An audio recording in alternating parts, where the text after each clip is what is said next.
Привет всем! Давно уже хочу наладить систему охлаждения в своем стареньком компьютере. Компьютер работает без боковой крышки, она есть в наличии, так как он перегревается. Этому есть ряд причин. Во-первых, это вышедшие из строя вентиляторы. Я их уже смазывал несколько раз, но они уже не дают свои обороты, которые заявлены, или вовсе могут остановиться во время работы компьютера. Также, конечно же, здесь уже, скорее всего, высохшая термопаста, и компьютер полностью весь в мусоре, в пыли. Что же с ним будет сделано? Сейчас мы полностью его разберем, почистим досконально. Я прикупил новенькие вентиляторы, вот они перед вами. Я покажу, как правильно устанавливать вентиляторы, чтобы циркуляция воздуха была правильной. Также займемся кабель-менеджментом, потому что так провода торчат некрасиво. Ну, в принципе, на поток воздуха они никак не влияют, но все же. Также, наверное, вы заметили, если, конечно же, вам слышно, то компьютер работает очень громко. И, в принципе, это все из-за вентилятора видеокарты. Попробуем тоже это исправить путем смазки этого вентилятора. У меня есть силиконовая смазка и синтетическая. Кстати говоря, если у вас возникает вопрос, чем смазывать вентиляторы, вот вам ответ. То есть тема данного ролика будет звучать так: как правильно обслуживать систему охлаждения в вашем компьютере. Ну что, приступим. Убираем все это в сторону, выключаем наш компьютер и приступаем к работе.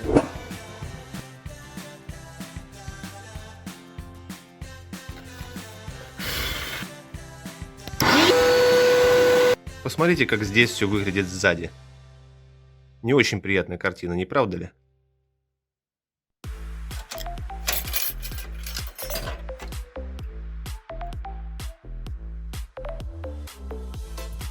И, кстати, делать это мы все будем на таком красивом коврике, ну просто умопомрачительном.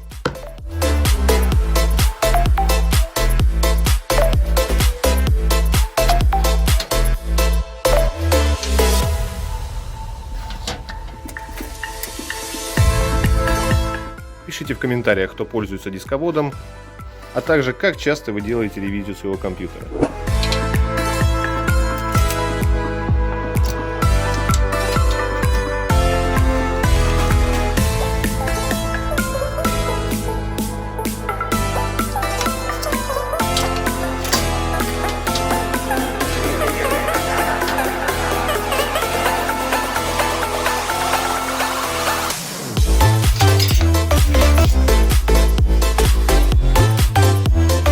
Ребята, вот что мы с вами получаем. Значит, компьютер полностью разобран, все комплектующие разобраны.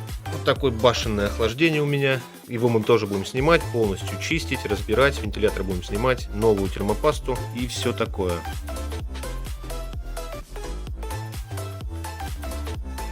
Старые вентиляторы я положу, потом, может быть, обслужу. Но так как у меня есть новые, в этой сборке они не нужны. Такое количество винтиков. Он был внутри системного блока. Привет. Привет. А вот все, что у нас из нового. Также термопаста достаточно хорошая. Зачем тебе? Зачем тебе термопаста? Можно я положу? Ну и сам корпус, который нам сейчас предстоит максимально хорошо вычистить. Кстати, пацаны, хотите обзор на кисточку для макияжа? Это то, что вам нужно для чистки вашего компьютера.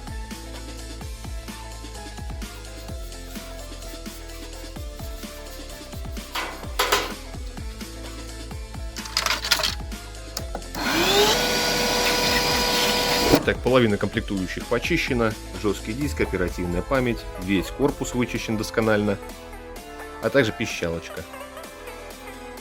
Отдельно будет чиститься кулер, то есть радиатор с вентилятором на системе охлаждения процессора. Отдельно будет чиститься видеокарта, потому что не требует дополнительного разбора. А также блок питания, потому что он тоже имеет вентилятор. Его, возможно, нужно будет обслужить. Ну и, конечно же, внутри него также много пыли и грязи. То есть вот эти вот три элемента будем обслуживать отдельно.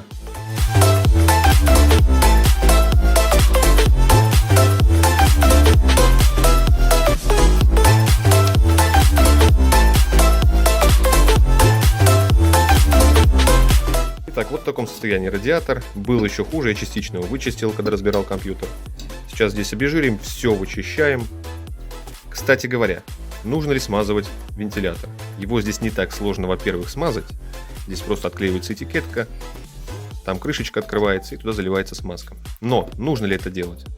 Давайте его крутанем и посмотрим. Видите, один раз вернулось назад, то есть в конце, когда он закончил свое движение, он так вернулся назад. То есть это значит, что с вентилятором ничего не требуется делать.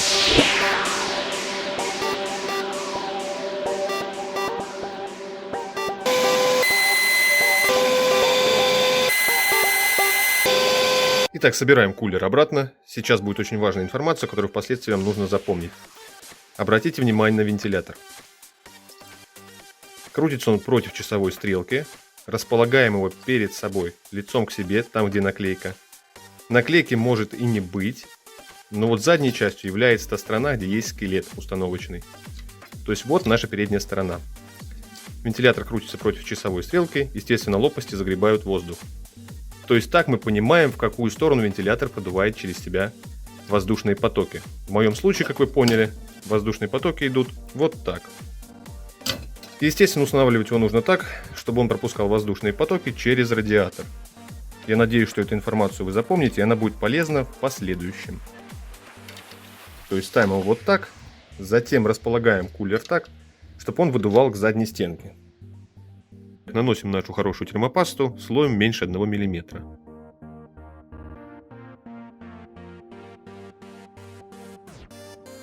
Итак, все равномерно, красивенько. Проводочек я сразу обмотал, чтобы он нигде не торчал. Кабель менеджмент, что поделаешь. Так, ребята, раз речь зашла о термопасте, также скажу, что под этими радиаторами на мостах также есть термопрокладка. И ее, в принципе, можно проверить, в нормальном ли она состоянии. Я это уже делал когда-то, поэтому сейчас делать не буду. Термопрокладки достаточно долго живут, но вы имейте в виду. Значит, под этими радиаторами на мостах тоже есть термопрокладка. Далее на очереди видеокарта. Снимаем радиатор. Ух, какая неприятная картина здесь. Все это сейчас вычистим. Также откручу радиатор от пластика. Все прочищу. А также хочу смазать вентилятор. Хотя, в принципе, он крутится неплохо, но гадость шумит сильно. В общем, это для меня проблема. Также здесь поменяем термопасту. В общем, получилось следующим образом. Все в разобранном состоянии. Все грязное. Сейчас все почистим. Смажем вентилятор, соберем обратно. И видеокарта готова.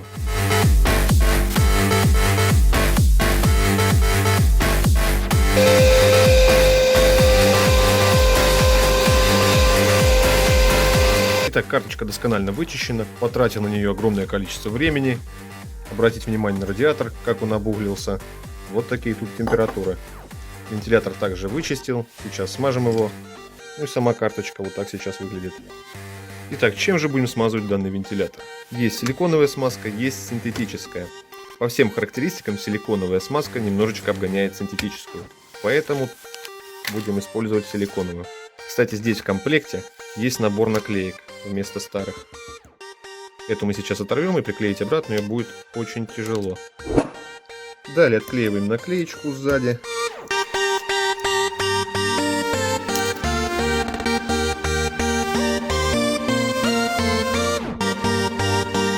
Добавляем сюда смазки. Из шприца очень много не нужно.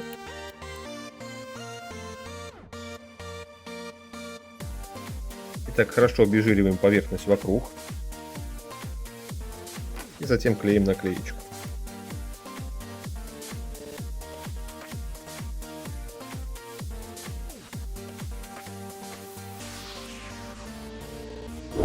Итак, ребята, видеокарточка готова.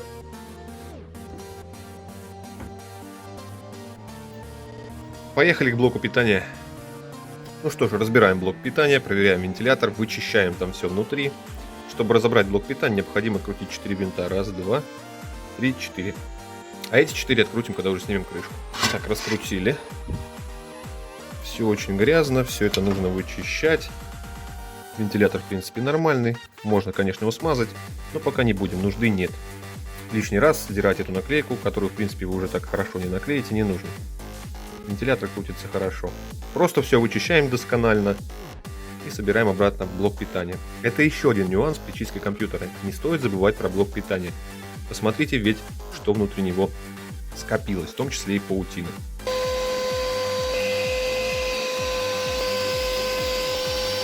Итак, блок питания почистили полностью. Насчет вентилятора. Помните, как я говорил его ставить правильно? Значит, он сейчас передом к нам, против часовой стрелки, воздух проходит через него.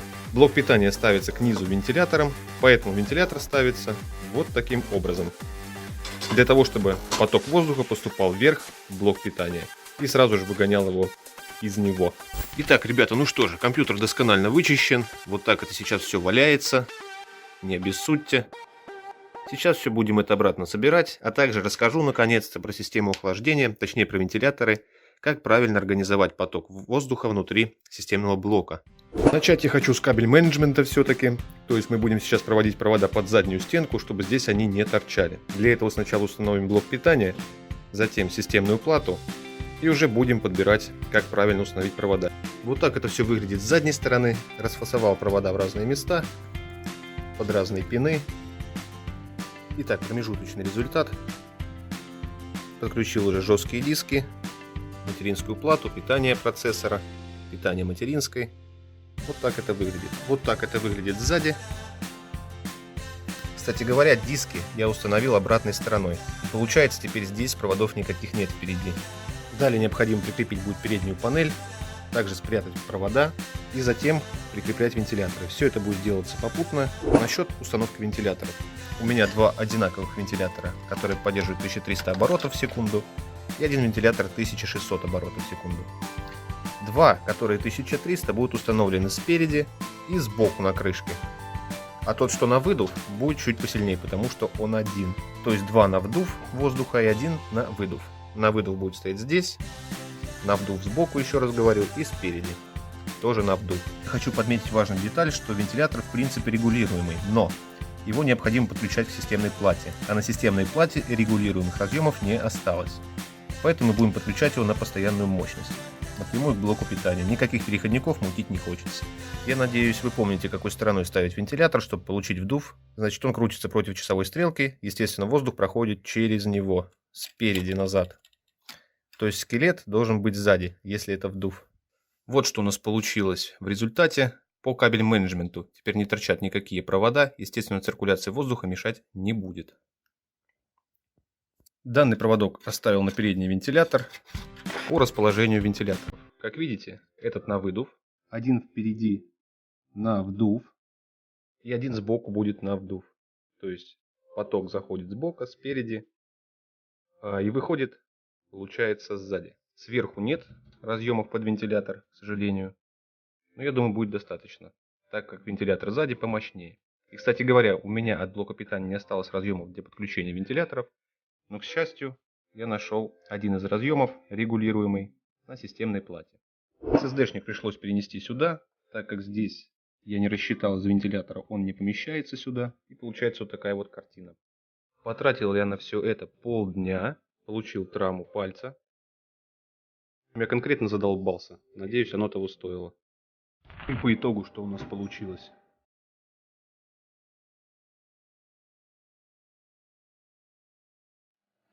Такие синие вентиляторы, их два, которые с цветом, на самом деле бесит, потому что у меня были красные, и они горели ярче и прикольнее. Также задний вентилятор не светится, поэтому внутренности не освещает. Очень обидно, моя эстетика пострадала. Но так в целом все работает, ничего не греется, я уже проверял. Что касается шума, эти вентиляторы очень шумные, хотя на коробке было заявлено, что они тихие. Вот так вот. Также было заявлено, что это вентиляторы гидродинамические, на самом деле это обычные на подшипниках скольжения. Ничего выдающегося в них нет. Но что я хотел от таких дешевых вентиляторов?